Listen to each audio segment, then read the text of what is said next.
Hello friends, welcome to the my channel. आपका मेरे channel पे फिर से एक बार स्वागत है।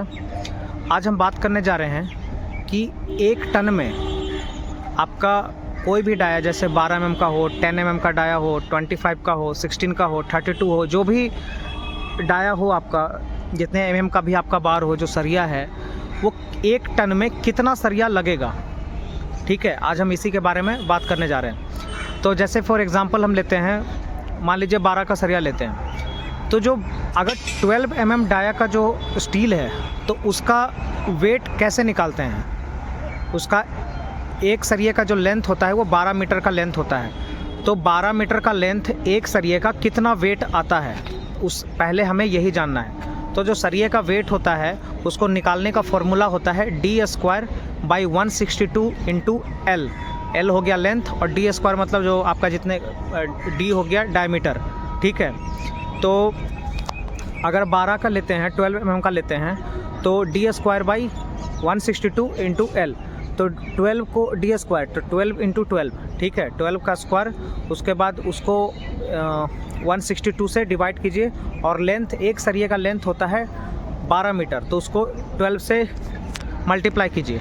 तो 12 mm डाया का जो एक सरिये का वेट होता है, जो 12 मीटर का सरिया होता है, उसका लगभग जो वेट होता है वो होता है 10.68 kg।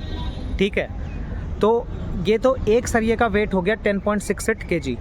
अब हमें निकालना है एक टन में कितना सरिया आएगा।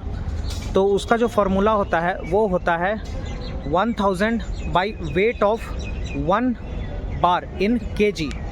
तो जो 1000 डिवाइडेड बाई, क्या कहते हैं, 1000 डिवाइडेड बाई 12 mm का जो वेट आया था 10.68, तो 1000 डिवाइडेड बाई 10.68, उसका जो नंबर्स होता है वो 94 नंबर्स होता है।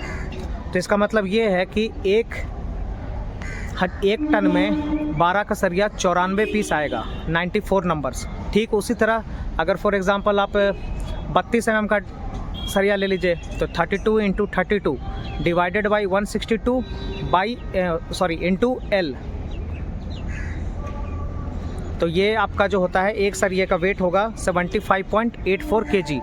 तो एक टन में 1000 डिवाइडेड बाई 75.84, तो ये आपका हो गया 13 नंबर्स, 13 पीस 32 का सरिया आपको लगेगा इसमें। तो इसी तरीके से आप एक टन में कितना सरिया लगता है, कोई भी हो सरिया, चाहे 8 mm का हो, 10 mm का हो, 12 का हो, कोई भी हो, आप इस तरीके से आप निकाल सकते हैं कि आपका एक टन में कितना सरिया लगेगा।